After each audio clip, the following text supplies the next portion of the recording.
Olá, Ei, doutor João Paulo, tudo bem, Leandra? Tudo jóia? tudo bem? Seja muito bem-vindo, viu? Um prazer ter você aqui, no Obrigado, nosso chakra obrigado. Prazer é meu. especialista.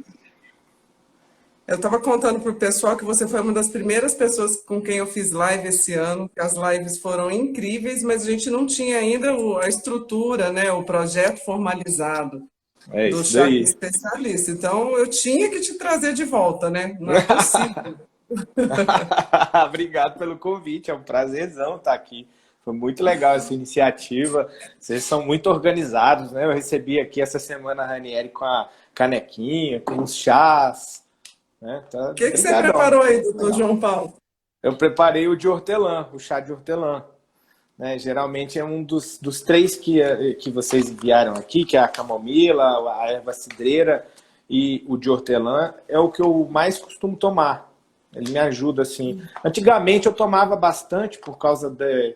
Ele ajuda bastante na questão da digestão, né? Quem tem o sistema digestório meio irritado, ele tem esse efeito aí muito positivo. Mas hoje em dia eu bebo, eu confesso que eu bebo bem menos. Mas é uma coisa que é bem legal para todo mundo indicar, fica a indicação para todo mundo utilizar, né? Hoje eu peguei o chá de hortelã, que é o meu favorito também. Eu Legal. acho que é um chá muito útil para a mulher, né? Principalmente quando a gente vai aumentando a idade. Então, quando vai chegando mais perto da menopausa, então os pelinhos começam a aparecer, né? E a Aham. hortelã, uma xícara de chá de hortelã por noite, ele Aham. diminui muito esses pelos indesejáveis na face, Ah, tá? que Por legal. dia.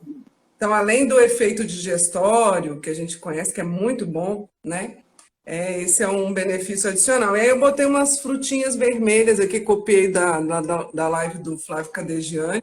Peguei Ah, que umas frutas legal. vermelhas congeladas, tá? Que ficou uma delícia, viu? Muito gostoso. Que legal, vou fazer isso também. O meu tá puro aqui.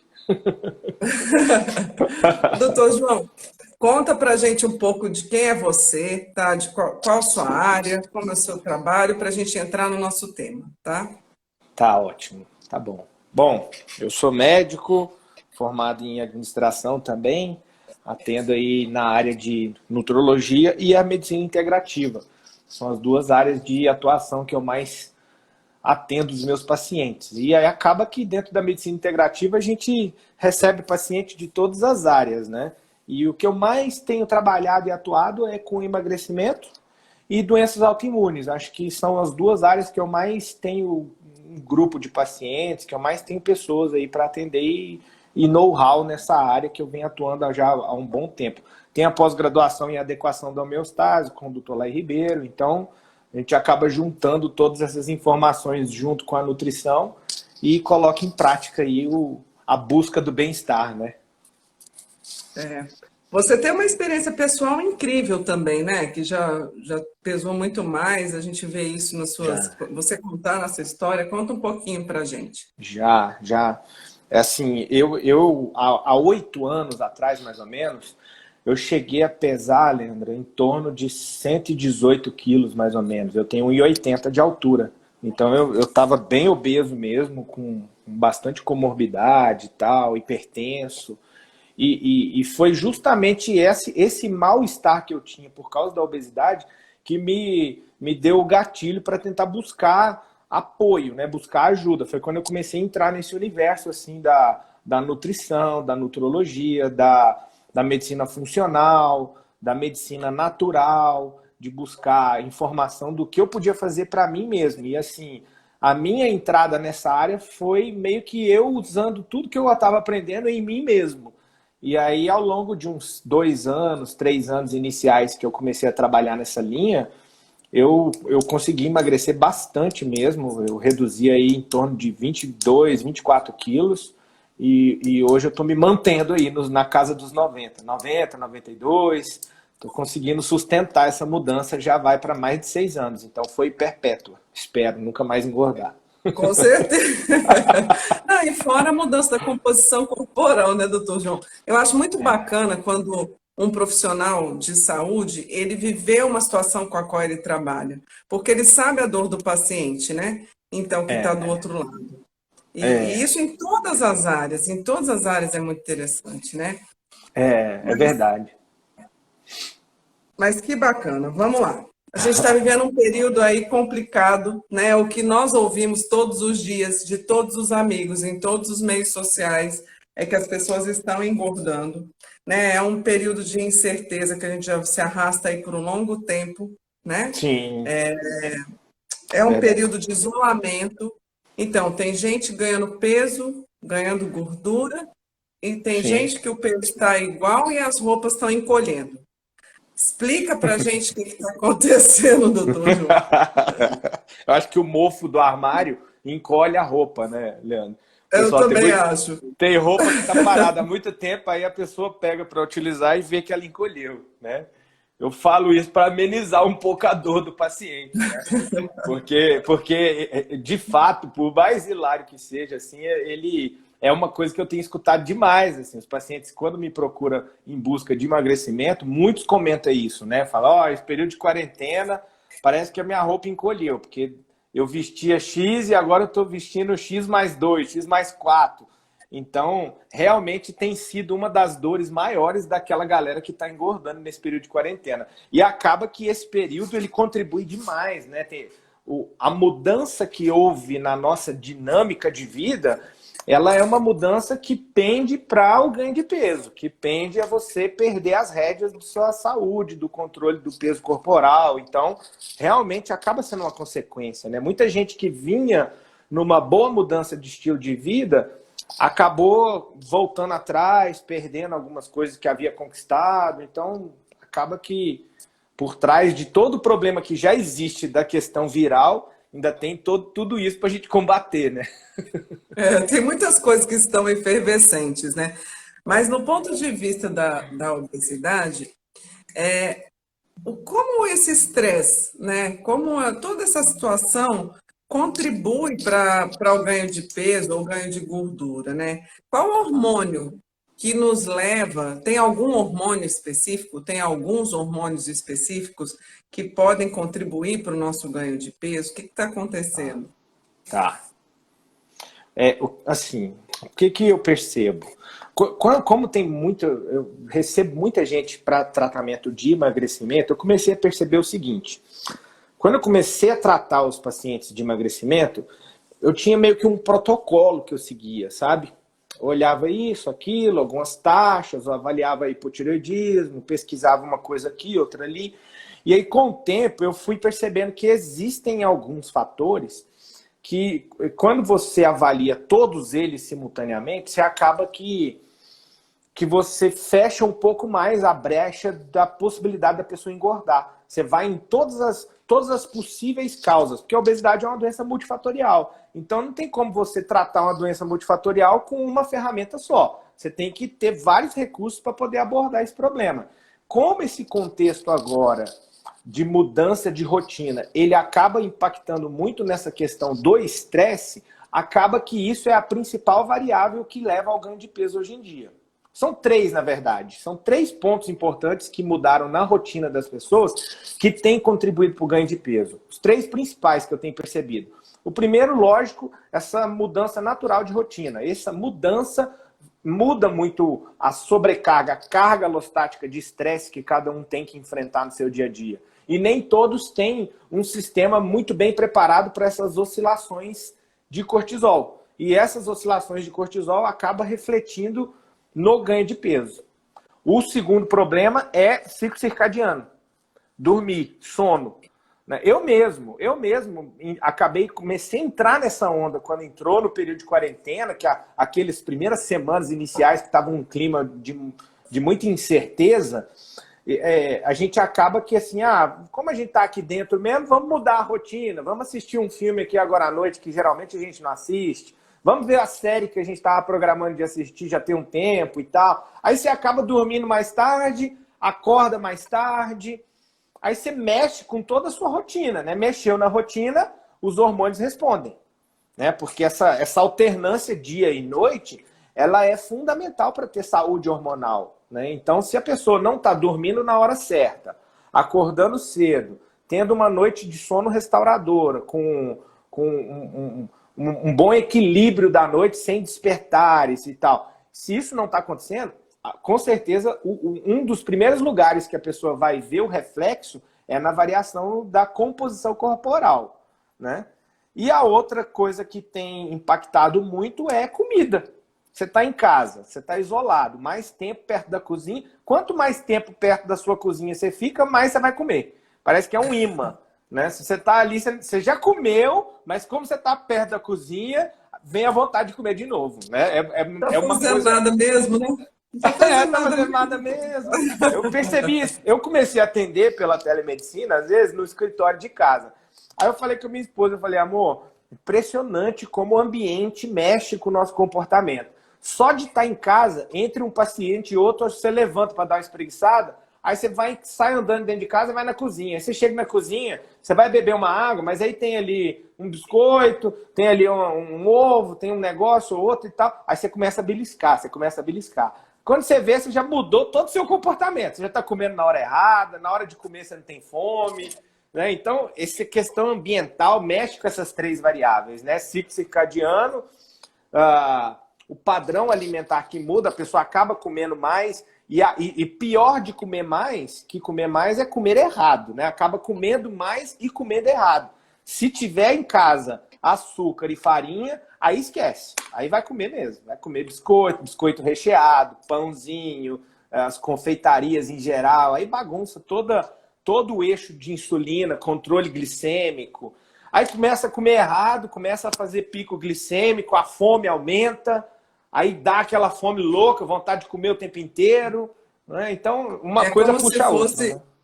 É como se fosse um enorme fim de semana, né? Uma coisa que a gente precisa lembrar Exatamente. um fim de semana de 3 meses já. Imagina que loucura isso. Exatamente isso. Uma coisa que a gente tem que lembrar também, muita gente trabalhando em casa, então você nem aquele gastinho energético de entrar no carro, sair, pegar um pouquinho de estresse no trânsito, chegar no trabalho e descer meio lance de escadas, nem isso a gente está tendo. Então, assim, realmente não é uma época favorável para descuidar da alimentação, né? Não é uma época boa para isso, porque nem as taxas mínimas, nem os gastos mínimos a gente está tendo, né? É verdade. Olha só, você sempre fala assim que tem gente, e isso a gente escuta, na verdade, né? Tem gente que fala, estou com vontade de comer o mundo, né? E você usa isso, eu acho muito interessante usar essa linguagem bem comum mesmo, né? Que é isso que a gente escuta. O que leva a pessoa a ter vontade de comer o mundo? Então, assim, tem algumas coisas que pode gerar, né? O que eu mais vejo que gera vontade de comer o mundo é o que a pessoa come de fato. É engraçado isso, né? Tem muita gente que me pergunta assim, eu faço esse quadro no meu stories que eu coloco assim, pergunte ao doutor. Aí a pergunta que eu mais vejo me questionar é assim, o que eu preciso comer para emagrecer? Se eu comer isso, eu emagreço? Se eu tomar tal coisa, eu emagreço? Eu falo assim, gente, o princípio para emagrecer não é o que você come que te emagrece, é o que você vai deixar de comer que vai te emagrecer. É diferente, é o contrário do raciocínio. E a fome está vinculada a isso. Dependendo do que a pessoa come, ela vai aumentar o padrão de fome ou não. Então, assim, os alimentos que fazem picos glicêmicos, por exemplo, a pessoa acorda e come um donut com muita farinha de trigo, açúcar em grande quantidade, xarope de frutose, enfim, tudo que tem direito. Aí a glicemia que a pessoa acordou que estava em 80, faz um pico lá em 120, 130, às vezes até mais. Quando faz esse pico glicêmico, o organismo libera insulina na mesma hora. Então faz um pico de insulina logo em seguida. Aí a glicemia vai lá embaixo, porque liberou insulina, ela vai cair. E ela cai muito, às vezes para baixo do valor que você acordou em jejum. Essa amplitude entre o pico glicêmico e o vale de hipoglicemia, quando ela é muito grande, dali a 3, 4 horas depois a pessoa vai ter uma fome de provocar essa mesma variação dentro do metabolismo. Não é aquela fome de comer ovo, é fome de comer pão, fome de comer doce, fome de comer chocolate, fome de comer açúcar, porque o corpo vai pedir para fazer essa montanha-russa de novo, entendeu? Essa emoção, montanha-russa, ela gera emoção, né? A pessoa você vai com a criança, leva seu filho na montanha-russa, ele sai, você tá doido para ir embora, porque é o do susto que você levou, ele não, ele quer entrar na fila e ir de novo na mesma hora, ele não quer nem ir em outro brinquedo. Então o corpo ele é igual uma criança em montanha-russa, sabe? Você faz pico glicêmico e queda, logo em seguida ele pede de novo, e pede de novo, e pede de novo. Se a pessoa não se atentar para isso, ela começa a ficar escrava desse padrão alimentar. Faz um pico glicêmico, queda glicêmica. Dali a 3 horas, come de novo a mesma coisa, faz de novo. E isso tem um prazo de validade, né? Primeiro que a insulina vai estar o tempo inteiro alta. A insulina por si só é um hormônio lipogênico que aumenta a gordura corporal.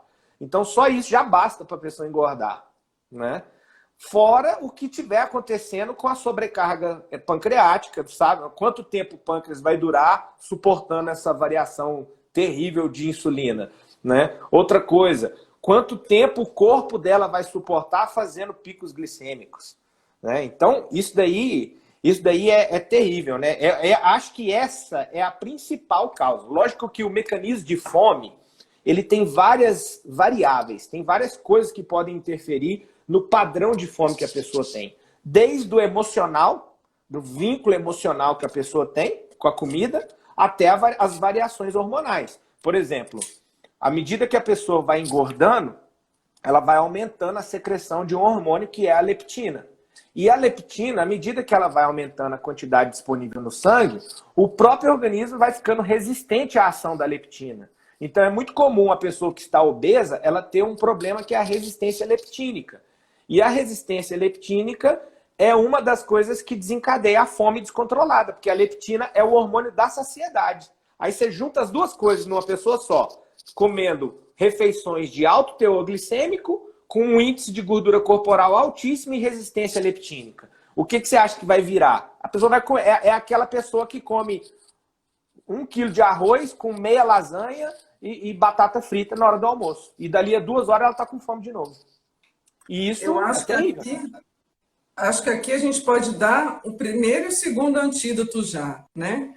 Para o Pode. primeiro antídoto, é porque é muito interessante esse tema e acaba que a gente começa a entrar no mecanismo de ação, e a gente, se deixar, vai embora, né?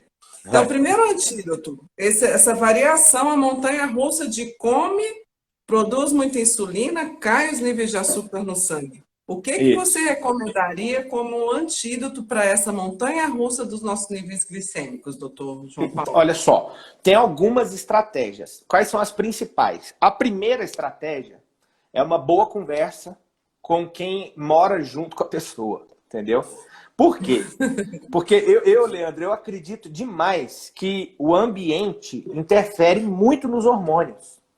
Sabe? Por mais que você tenha uma individualidade bioquímica, o ambiente que você vive interfere demais no seu comportamento. Então, por mais que você esteja com fome e vontade de comer doce na hora, se você tiver apoio da família, não tiver disponível em casa comida, se você estiver longe do problema, a tendência é o corpo buscar o equilíbrio da saúde, não da doença. Então, ele vai voltar ao normal, essa variação glicêmica, né? Então, basta você não comer. Só que não é tão simples assim. Você pega um cara que é viciado, por exemplo, em crack. Você chega no centro de Brasília, você vai no setor comercial, você vê várias pessoas escravas desse vício. Qual é o padrão de comportamento de uma pessoa que está viciada ali? Ela fica completamente alucinada pela droga. Ela faz qualquer coisa. Ela sai dali, ela bate, ela mata, ela rouba, ela faz o que for necessário para conseguir a droga. O açúcar é uma droga lícita, que gera um comportamento muito parecido. Você vê a pessoa leva marmita para o trabalho. Aí na marmita dela tem arroz, macarrão, feijão, batata e um pedacinho de carne magra. Ou seja, ela vai fazer um pico glicêmico com a refeição dessa. Ela fez um pico glicêmico. Aí ela acaba de comer, ela começa a olhar no relógio. Falta 15 minutos para acabar meu horário de almoço. Será que dá tempo de eu comprar um docinho? Aí o vício fala mais alto, aí ela sai correndo do trabalho para achar um doce. Aí no encontro doce, ela anda quarteirões e quarteirões até achar um doce, uma cocada, uma paçoca, qualquer coisa que seja. Aí come aquilo e volta para o trabalho. Dali a 2, 3 horas que chega a hora do lanche, vai vir a fome de novo. Então, a primeiro antídoto é a consciência. É a pessoa fazer um acordo com ela mesma que ela vai ter que passar por um deserto. Não existe, tem uma coisa que eu falo nas minhas lives que é assim, não existe nada de real valor que não te custe algum sacrifício. Tudo na vida que a gente vai construir, que você vê que tem valor para sua saúde, para sua família, para qualquer coisa que seja, vai exigir algum sacrifício do paciente. Não tem como. Tem paciente que quer que você dê um remédio para controlar a fome, um remédio para ele esquecer da comida, um remédio para o marido comida, um remédio para... É que é um remédio para qualquer coisa. E, na verdade, o remédio é a consciência. É saber que para a pessoa sair do lugar que ela está e chegar onde ela quer chegar, não é um caminho de flores. Ela vai ter que passar por cima das vontades dela. Isso é a primeira coisa. É o primeiro antídoto, é uma boa conversa, sabe? E, tecnicamente, se o indivíduo que está tendo essa variação glicêmica, ele começa a fazer refeições mais proteicas e com menos volume de carboidrato, ele tende a controlar os picos glicêmicos. Então, isso ajuda demais. Tem gente que é tão viciado em doce que se chegar para almoçar e tiver o doce e o salgado na mesa, ele come o doce primeiro para depois comer o salgado. Eu conheço pessoas que é assim. É verdade. Tem algumas perguntas acontecendo aqui, gente comentando, e eu acho que é muito verdade que algumas vezes a sensação de fome é sede, que pode ser confundida, sensação de fome e sede. Né? Isso é fato, então beber água contribui muito para o controle da fome. Né? Sim. E o doutor João estava falando, sim, sobre a questão da conscientização, né? E a importância de refeições com mais proteínas e menos carboidratos para você diminuir essa gangorra de insulina. Eu costumo fazer uma palestra com uma nutricionista minha amiga, que eu vou testar, Ana Paula Tranqueira, né, que eu admiro bastante. Ana Paula, e a gente mostra isso para as pessoas, a gangorra da insulina. Então, a única forma de fugir dessa gangorra é você comer menos carboidrato e não atingir o pico de insulina. Exatamente. Né? Mas eu gosto muito quando você fala da questão do deserto, porque toda mudança de hábito de vida, toda mudança de hábito, e a obesidade normalmente não é uma coisa que se adquire de um dia para o outro, né? Leva muitos anos, tem um sofrimento, que é o deserto. Então, a consciência do sofrimento é realmente muito, muito importante, né? E, doutor João Paulo, em relação ao cortisol que você falou, né? Então, tem muitas pessoas que comem muito, têm vontade de comer o mundo, mas têm vontade de comer o mundo à noite. Por que que isso acontece? Né? Qual a importância do cortisol nesse processo? O cortisol, Leandro, ele é um hormônio que ele depende da variação circadiana para ele ser liberado. Então, ele acompanha o dia. É como se você imaginasse assim, eu falo assim para os pacientes, você foi criado, independente de sua crença, se você foi criado ou você evoluiu. O fato é que você foi criado ou você evoluiu num mundo que se alterna dia e noite. Então, seja por obra do destino, seja por obra do Criador, o seu corpo tem que respeitar essa alternância do dia e da noite, independente do que você acredita. Os seus hormônios, eles funcionam em cima disso. E o cortisol é o hormônio do dia. É o hormônio que vai acompanhar a luminosidade do dia. Então, de manhã ele faz um pico e ao longo do dia ele vai caindo à medida que a luminosidade natural vai diminuindo. Se uma pessoa viver dentro de uma caverna, ela vai ter variação de cortisol. O cortisol dela não vai fazer picos, não vai subir na hora certa. Então ela tende a ficar o quê?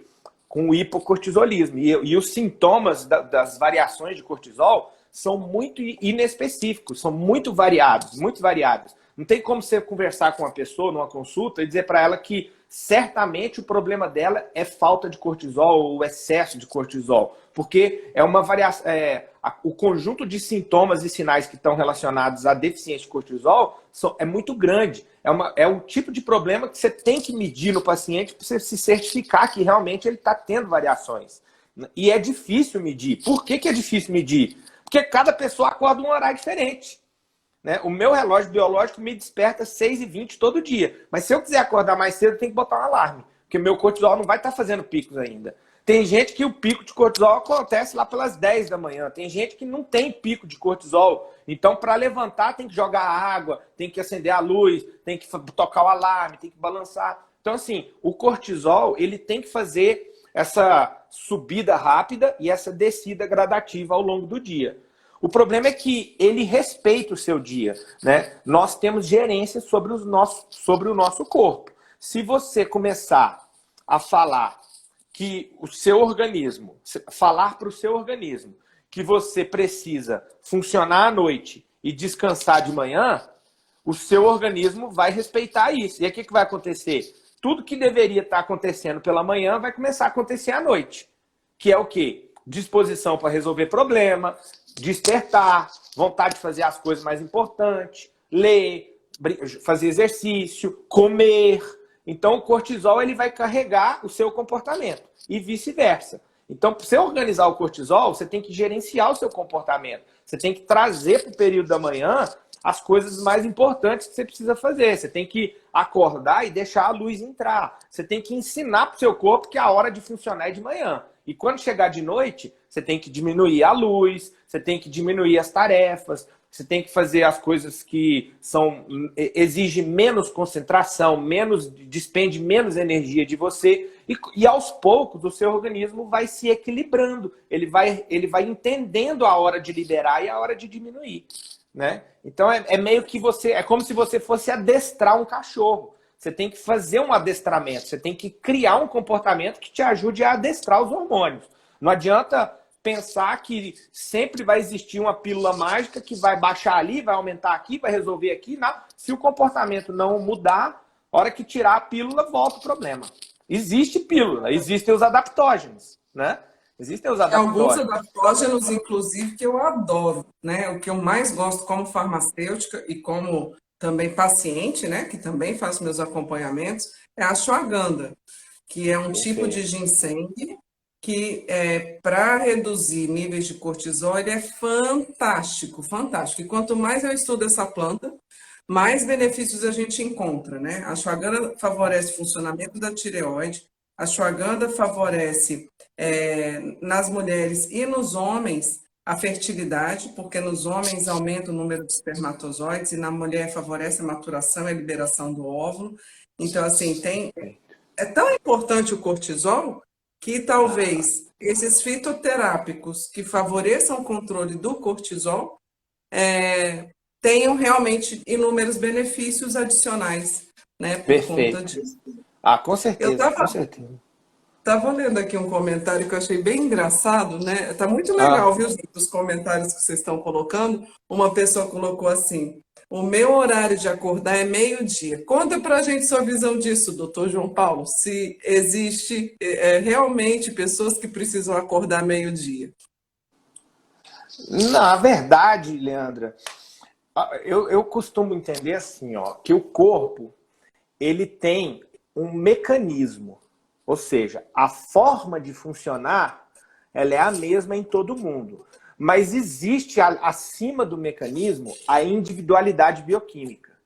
É lógico que tem gente que não vai estar dentro dessa curva normal. Vai estar mais nos extremos. Né? Tudo é estatística. O universo é estatística. Então, assim, a gente tem na nossa cabeça o modelo normal, que é aquilo que a maioria está dentro. Pode ter aquelas pessoas que fogem do normal? Pode. Mas eu sou muito relutante em aceitar isso logo de cara, sabe? Eu prefiro ter uma boa conversa, entender a história clínica do paciente, ver de onde ele veio, como é que a família dele era, os hábitos e tudo, para ver se ele realmente é um ser diferente dos demais ou se ele é fruto do meio onde ele viveu a vida inteira. E existe uma diferença entre essas duas coisas, né? E dá para avaliar também se a pessoa foi afetada negativamente ou não por esses hábitos, né? Que eu acho que isso que é o mais importante. Exatamente. Também acho difícil de existir, mas pode existir, porque, né? Pode todo mundo. Mas existe maneira de avaliar se esse hábito está fazendo bem ou mal. E se tem jeito de mexer nisso, se vale a pena mexer nisso. Né? Doutor João, a gente falou 2 dicas, 2 antídotos, né? Então, a Márcia comentou ali assim, Leandro, falou assim, no Japão eu sou normal. Ô, Márcia, eu vou te falar, algumas vezes que eu viajei, eu me senti bem melhor em outro fuso horário, viu? Bem melhor. Não conta pra ninguém, não. Sim, a gente falou de 2 antídotos. E aí tem um terceiro que você comentou sobre o excesso de leptina, né? De quando a gente vai engordando, que aumenta a produção de leptina. E também a gente conhece produtos fitoterápicos que podem ajudar nessa regulação, né? Você Pata de poderia vaca. citar algum, doutor João? Pata de vaca, né? O extrato da baurrínia. Acho que eu me lembro de cabeça, é o único que eu vejo que tem algum efeito realmente palpável no ajuste da resistência leptínica é a baurrínia. Eu não tenho um outro que eu vejo com grande utilidade, além da baurrínia e o exercício. É onde eu acho que entra a variável exercício físico, de ajudar a pessoa a fazer, de fato, um balanço energético negativo que permita ela perder peso. Né? Eu não sou muito favorável, Leandra, a abordar o paciente obeso com o discurso do exercício. Eu acho que tem tantas coisas que vêm antes do exercício físico e que interferem muito mais no resultado final do que o exercício, que eu tenho medo, às vezes, de falar com o paciente assim, chega o paciente obeso, senta na minha frente, você está fazendo exercício? Eu nem pergunto isso, porque com certeza, você pegar um cara obeso, uma mulher obesa, com 25, 30 anos, ou o pai, ou a mãe, ou os amigos, ou o marido, alguém já encheu a cabeça dele a vida inteira que ele tinha que fazer exercício para emagrecer. Eu vou ser mais um que vai falar isso para ela. Então, geralmente, o exercício eu deixo para um segundo plano. Não por ele ser menos importante, mas nesse caso dos pacientes que têm alta resistência leptínica, o exercício físico pode ajudar bastante, junto com a baurrínia. Mas o segredo da resistência leptínica é a perda de peso. Não tem jeito. Ele tem que adotar os outros antídotos para perder gordura corporal e melhorar a ação da leptina. Tá.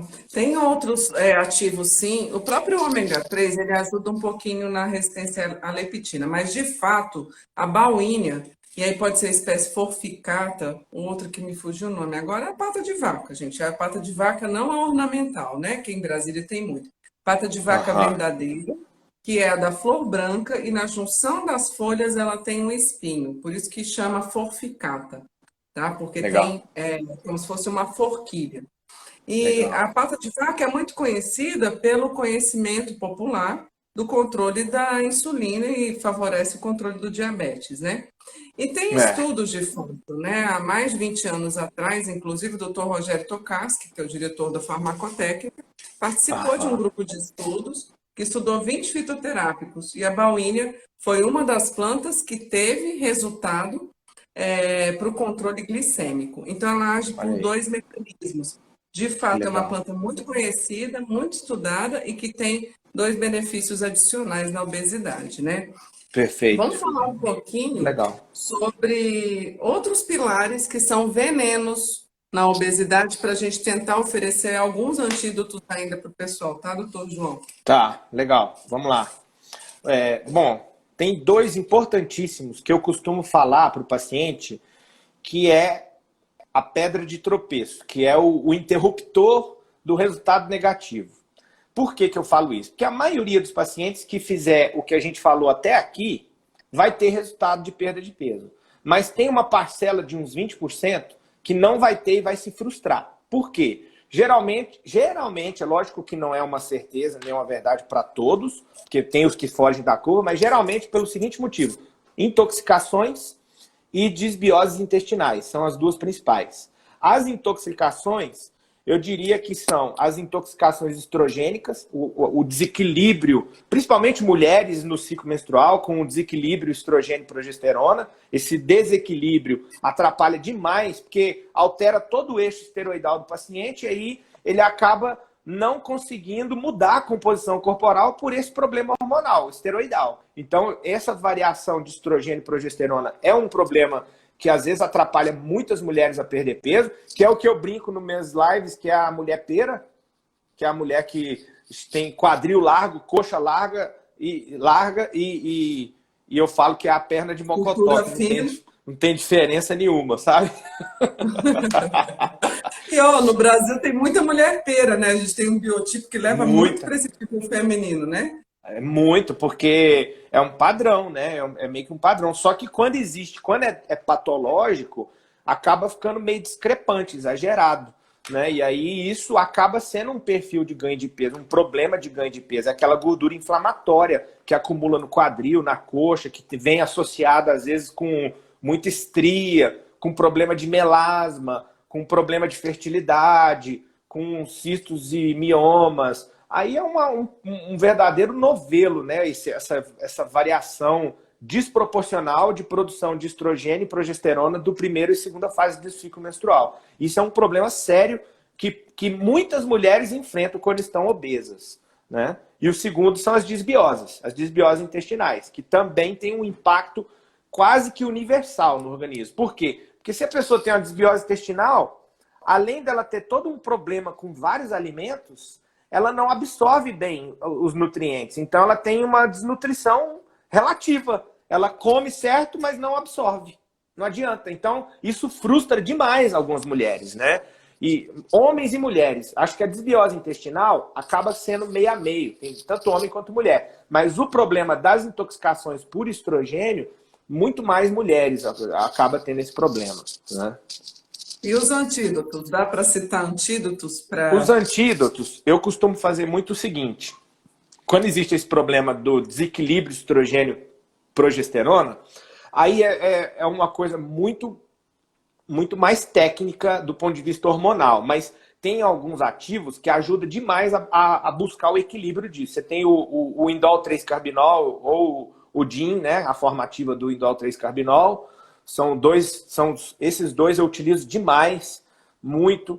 Geralmente associo com o glucarato de cálcio e algum antioxidante mais potente, ou vitamina C lipossomada, ou resveratrol, ou glutationa. Então eu sempre coloco essas três coisas para tratar o problema do estrogênio. Eu coloco o DIN com indol 3-carbinol, o glucarato de cálcio e um antioxidante potente. Isso ajuda a modular os níveis de estrogênio em excesso, né? Se o paciente, se ele tem alterações bioquímicas de sobrecarga da proteína transportadora, eu geralmente coloco um fitoterápico junto, que é a urtica dioica. Eu gosto de fazer esses quatro juntos. A urtica é muito interessante, né? Ela é muito urtica dioica é muito conhecida como anti-inflamatória. Então tá, beleza. A obesidade é uma doença inflamatória, tá, gente? Por causa do excesso de gordura que a gente tem, seja subcutânea, seja visceral, a gordura é inflamatória. Não, mas não só por esse aspecto. A urtica dioica, ela tem um papel que é tão interessante que ela libera o nosso SHBG, que é a proteína ligadora de hormônios sexuais. Quando ela desliga essa globulina dos nossos hormônios, às vezes uma pessoa está sem libido, por exemplo, não é que ela não tenha testosterona, mas é que a testosterona está toda presa nessa globulina. Quando você desliga a globulina do hormônio, pronto, a pessoa já tem hormônio livre suficiente para fazer o seu resultado. Então, urtica dioica para modulação das questões hormonais na obesidade é sensacional. Muito boa, e você sabe muito que boa. não tem muito tempo que eu aprendi isso não, que eu achei bem... Eu comecei a prestar atenção nisso mais atualmente, sabe? E ela é incrível, o resultado dela, eu acho que de todos os fitoterápicos que eu costumo usar, ela é a que eu vejo mais efeito de causa-consequência. Assim, você aplica, você prescreve, é difícil uma paciente não melhorar usando a urtica, assim, esse aspecto, principalmente libido. Libido, você vê um reflexo. Perda de peso vai ser um reflexo um pouco mais de médio e longo prazo. Né? E porque tem muita coisa junto, né? Também. Porque tem muita coisa junto, tem que desinflamar, tem que eliminar esse estrogênio. Não adianta só quebrar as ligações estrogênicas, ela tem que transpirar. Então, por exemplo, sauna, exercício que ajuda a aumentar a transpiração, com boa hidratação, isso tudo ajuda a acelerar o detox estrogênico que a gente fala, a eliminação do excesso de estrogênio. Às vezes é necessário repor progesterona, principalmente na segunda fase do ciclo menstrual, quando a mulher tem uma deficiência grave, e aí tem que medir, não adianta, você tem que ir lá na segunda fase do ciclo e medir para ver como é que tá esses hormônios, para poder ajustar em cima do que ela de fato produz, né? Então, assim, esse detox estrogênico ele é muito importante, e os antídotos seriam esses, né? E as disbioses intestinais, aí tem milhares de antídotos relacionados, né? Tem que achar qual é. Primeira coisa é achar qual é a causa. É limpar a dieta, que a gente chama. Tirar os alimentos agressores. Que tem alguns alimentos que têm uma característica de serem mais agressores, mas existe muito aquelas particularidades. Aí tem exame que consegue identificar quais são os alimentos que são mais agressores para você especificamente. Mas se a gente for colocar no universo geralzão, o excesso de consumo, não, o excesso de glúten, o excesso de açúcar e amido, os alimentos não orgânicos com uma sobrecarga de pesticida e agrotóxico muito grande, tudo isso vai piorar a desbiose. E a primeira coisa que você tem que fazer numa casa, imagina que o intestino é uma casa que está destruída e bagunçada. A primeira coisa que você tem que fazer é limpar a bagunça, para achar onde está destruído. Então você limpa a bagunça, tira aquilo que está agredindo, e depois você vem reformando, você vem colocando, adicionando aquilo que está faltando. Então você pode colocar enzimas digestivas, você pode colocar, se de repente é um paciente que tem pouca secreção gástrica, problema de gastrina, alguma coisa, você tem a betaína, o cloridrato de betaína, que você pode colocar na hora das refeições para melhorar a digestão. Se melhorar a digestão, por consequência, se ajuda a tratar a desbiose. Os probióticos, que aí é um universo, né, à parte, que aí cada pessoa pode ter deficiência de um padrão diferente de probiótico. Você tem os pools de probiótico e você tem as cepas individualizadas para poder repor, né? Aí tem muitas outras coisas. Eu gosto muito de usar vinagre de maçã orgânica, eu gosto de usar glutamina, eu gosto também de que mais que a gente costuma utilizar. Eu acho que principalmente são esses, os mais importantes são esses. Se tiver infecção parasitária, eu trato parasita também, né, na desbiose. Tem que limpar, né? Doutor João, fizeram uma pergunta. Como que eu sei se eu tenho desbiose? Como é que é? Como que eu sei se eu tenho desbiose? Que sinais de... Sim. Nossa, Sim, isso é difícil. a característica marcante da desbiose intestinal, sabe qual é? É a seguinte: o alimento ele chega no intestino e ele precisa ser absorvido. Se ele não for absorvido, por qualquer motivo que seja, o padrão de desbiose que ele tem, ele vai fermentar, e a fermentação produz gás. Então, um dos sintomas mais característicos da desbiose são gases, ou flatulência ou arroto. O paciente está em muito arroto, muita flatulência. Um dos dois. Estufa a barriga. Então, alguma coisa que ele come, estufa a barriga. Se eu comer pão, estufa a barriga. Se eu tomar cerveja, estufa a barriga. Se eu beber leite, minha barriga estufa. Isso é um forte indício de desbiose intestinal, né? É o primeiro e o mais clássico. E existe exame também que quantifica a desbiose intestinal. Hoje em dia existe um exame urinário, um teste urinário que você faz, porque a desbiose acontece o seguinte: quando o paciente está com desbiose, as células do intestino, elas são amarradas umas com as outras, como se fosse um zíper. Então elas precisam ficar presas umas com as outras assim. Quando o paciente está desbiótico, naturalmente ele perde esse zíper. E esse zíper ele é eliminado na urina. Não é para ter esse zíper na urina. É uma proteína que se chama zonulina. Então, se você vai lá na urina do paciente e mede na urina a presença de zonulinas, e existe zonulina na urina do paciente, é porque está saindo do intestino, então é porque está desbiótico. E esse exame, inclusive, ele não faz uma análise só qualitativa, ele não fala só se tem ou não tem. Além de falar que tem, ele quantifica para a gente o grau de desbiose. Ele fala se tem pouco, moderado ou grave. Então ele classifica a desbiose em grau 1, 2 e 3. Então é possível você inferir a desbiose por sintomas. O principal sintoma é o estufamento abdominal depois de comer.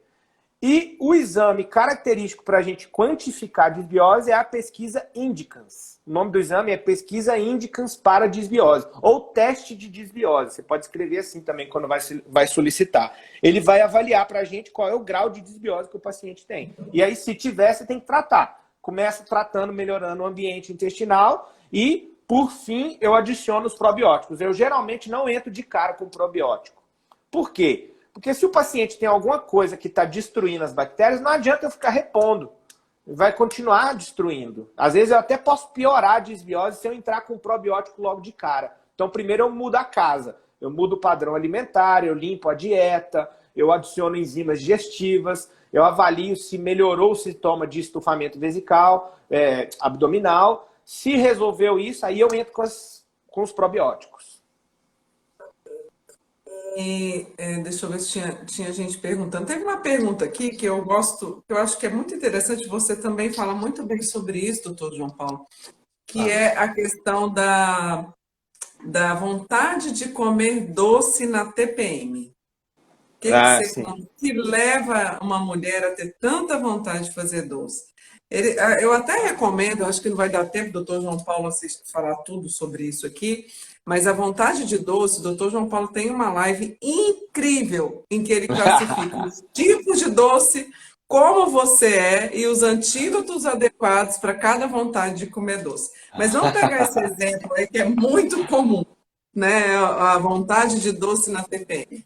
Geralmente, eu vou te citar o que eu vejo de mais comum.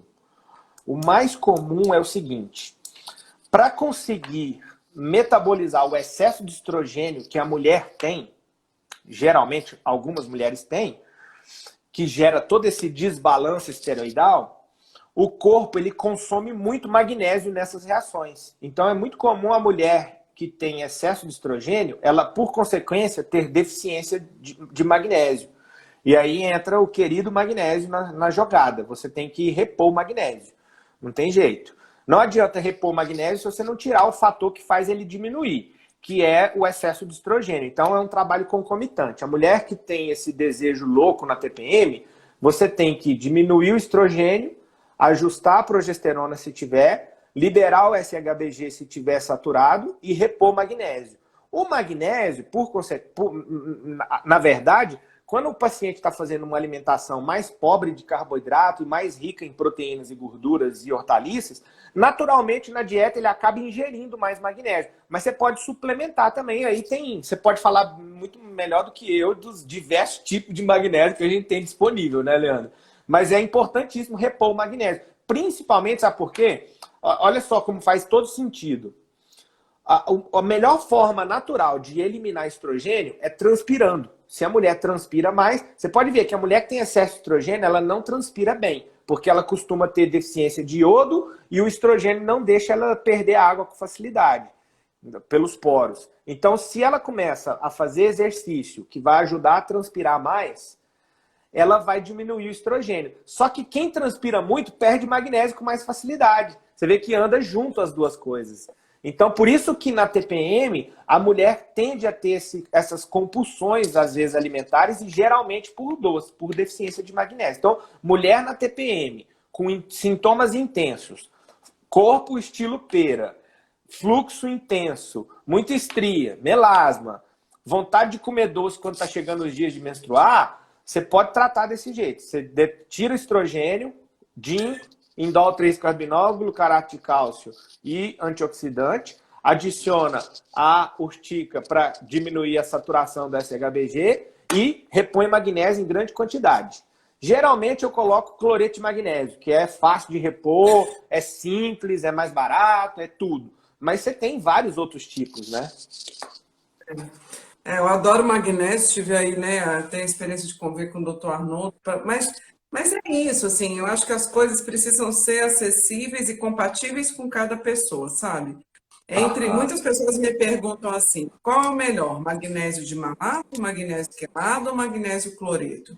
Olha, é melhor usar cloreto de magnésio do que não suplementar magnésio, porque é Perfeito. muito difícil a gente obter níveis ótimos, mas se fosse fazer uma escalinha, o melhor entre os três que eu citei, na minha opinião, como farmacêutico, seria o de malato, seguido, em segundo lugar, do quelado, e por último lugar, o cloreto.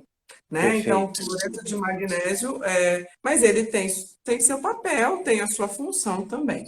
Né? E aí, É, quando o médico, o prescritor, ele quer e pode sofisticar nisso, aí tem uma infinidade mesmo de magnésios, né? perfeito. Gente, tem um. Sim, a gente falou do corpo pera, né? Você poderia Sim. citar um pouquinho? Teve uma pessoa que está assistindo que comentou que ela tinha o corpo do tipo maçã e que Ah, sim. com a dieta low carb ela já normalizou. Eu acho muito Perfeito. interessante pensar nessa hipótese de você poder mudar sua configuração corporal, sabe? Sim. Meu corpo é tipo pera, eu fui uma jovem com sobrepeso, tá? E isso era muito evidente e eu não gostava dessa característica de forma alguma. E, de fato, é possível, a partir da mudança de hábitos, não você não vai deixar de ter um quadril maior se é uma estrutura óssea, mas você consegue harmonizar essa estrutura e ter uma aparência mais que te agrade, na verdade, é isso, né? Porque a gente não Perfeito. pode, não precisa pensar em padrão social e etc., mas uma coisa que te agrade mais. Fala um pouquinho Exato. para a gente do corpo do tipo maçã. O que que são as Tá. coisas que estão envolvidas aí? Geralmente eu falo assim, ó, nas minhas lives eu falo assim, é a mulher tipo pera, maçã e melancia. A pera é o excesso estrogênico. A maçã é o excesso insulínico. E a melancia é quando tem os dois e mais um terceiro fator. Então é meio que uma progressão. A maçã, que é o mais comum na população em geral, é o problema da resistência insulínica, que é aquela pessoa que está constantemente ingerindo carboidratos de alto teor, de alta carga glicêmica. Então a melhor estratégia é alimentar.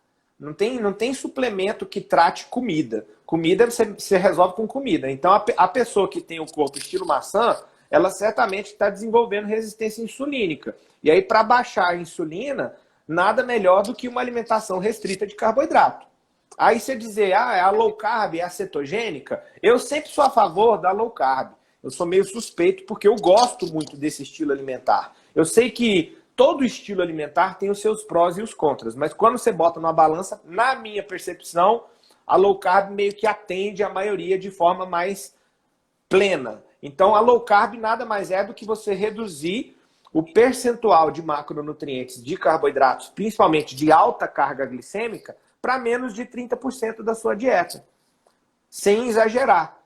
Né? Se você reduz para menos de 30%, naturalmente, como a insulina é um hormônio utilizado para metabolizar o carboidrato, se você tira o bendito do carboidrato em excesso, a insulina vai cair, não tem necessidade do pâncreas produzir insulina em excesso. E aí, com o tempo, a insulina vai diminuir.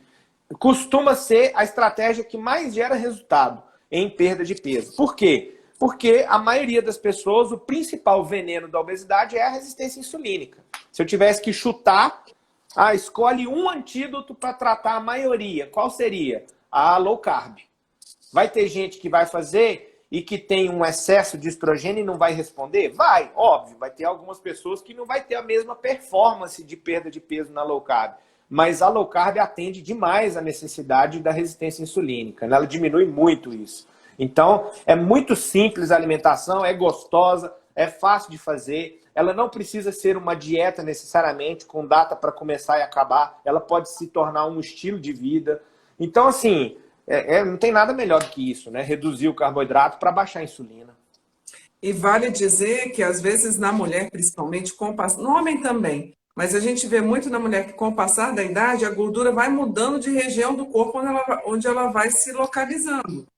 Né? E o que É, que a gente observa? Conforme o tempo vai passando, onde vai se acumulando a gordurinha do nosso corpo? Na região central, que dá a conformação de maçã. Né? perfeito. Então, a gente, de fato, precisa cuidar disso, porque também é uma região de acúmulo de gordura que, se for na área visceral, é mais crítica ainda em termos de saúde, né? Em termos de saúde metabólica e Mais qualidade crítico. de tempo de vida, Aumenta, né? aumenta risco cardiovascular, aumenta muita coisa. Bom, nosso tempo está acabando, tá? Foi muito, muito legal, né? Muitos comentários aqui. Eu queria que, para terminar, doutor João, você desse sua opinião sobre jejum intermitente, mas uma coisa bem interessante que eu escutei você falar também, sobre como quebrar o jejum, sabe? Perfeito. Porque, me fala a sua opinião, não vou falar. Perfeito. O jejum na prática, Leandro, jejum na prática é o quê? É você ficar sem comer. Você ficando sem ingerir alimentos, quando você para de colocar alimento para dentro, você entra em jejum. Na prática, 2 horas depois de comer, você está em jejum. Então, por exemplo, fiz a minha refeição hoje às 8. Quando for 10 da noite, o meu corpo está em jejum. Tecnicamente é assim que funciona. Para o seu sangue, para o seu arcabouço metabólico, 12 horas de jejum é o jejum intermitente. Então, 12 horas sem comer, eu vou estar em jejum intermitente. E o que provoca no corpo isso? Vários benefícios. O jejum de 12 horas a 18 horas, mais ou menos, ele vai ajudar a melhorar, tratar a resistência insulínica, baixar a média glicêmica, diminuir a glicação, adequar alguns hormônios. Então, o jejum de 12 a 18 horas sem refeições, ele é perfeito para tratar todos esses problemas. Onde está, às vezes, o calcanhar de Aquiles de quem faz jejum intermitente? É como a pessoa quebra o jejum. É a refeição que ela faz na hora de entregar o jejum. Por quê? Porque você imagina o seguinte, você passou 18 horas sem comer. Se a sua insulina média, que é de 12, 15, foi para 3 durante esse período de jejum. Aí você vai comer, você come 3 donuts e um copo de café com leite. Puro açúcar. O que vai fazer com sua glicemia? Vai fazer um pico enorme. E a insulina que está baixa, você vai ter, é como se o carro estivesse quase parando do pâncreas, está dando aquela aliviada, aí vai ter que dar aquela injetada de insulina. Então ele vai liberar mais. Aí a variação glicêmica vai ser maior do que quando a pessoa não estava fazendo jejum. Então é muito comum a pessoa começar a fazer jejum e na hora de comer, depois do jejum, se ela comer fora da low carb, ela vai fazer um pico glicêmico pior ainda e a fome vai começar a ficar mais descontrolada. Então acaba que o tiro sai pela culatra. Geralmente eu indico o paciente primeiro mudar o estilo de alimentação. Começa low carb. Depois de 2, 3, 4 semanas fazendo a low carb, aí a pessoa começa a fazer o jejum intermitente. E na hora de comer, depois do jejum, precisa ser uma refeição essencialmente low carb, de preferência cetogênica, que é com baixíssimo teor de carboidrato, na faixa de 5 a 10% de carboidrato. Então é uma carne com ovos, um queijo curado com ovos, um abacate, um açaí sem xarope, precisa ser algum alimento, umas castanhas, precisa ser um alimento que não vá fazer pico glicêmico, para ela conseguir equilibrar de volta aquela variação insulínica doida que o corpo dela estava fazendo. Isso é um problema. Então tem que fazer o jejum? Tem, mas o jejum ele precisa ser quebrado com uma refeição essencialmente cetogênica, entendeu? Valeu demais, doutor João. Vou ter que acabar antes que derrubem a gente. Pessoal, Beleza. gratidão. Muito obrigada aí pelos comentários. Foi muito legal conhecer gente muito divertida aqui nessa live, que eu não sei falar o nome dessa menina, mas os comentários super bacanas. Doutor João, muito, muito obrigado. Em nome da Farmacotécnica, tá? Por ter aceito o nosso convite. E eu queria dizer o seguinte, gente, segue o doutor João, ele está fazendo cursos incríveis, gratuitos, online, tá? Perguntaram aqui se você faz telemedicina. Faz sim, tá? Então, gratidão em nome de toda a Farmacotécnica e até breve, né, doutor João Paulo? Obrigado, Leandra. Obrigado, vocês são 10. Estou sempre aqui. Uma honra participar das lives com vocês. Obrigadão. Igualmente. Muito obrigada, gente. Boa noite. Valeu. Boa noite. Tchau, tchau. Tchau.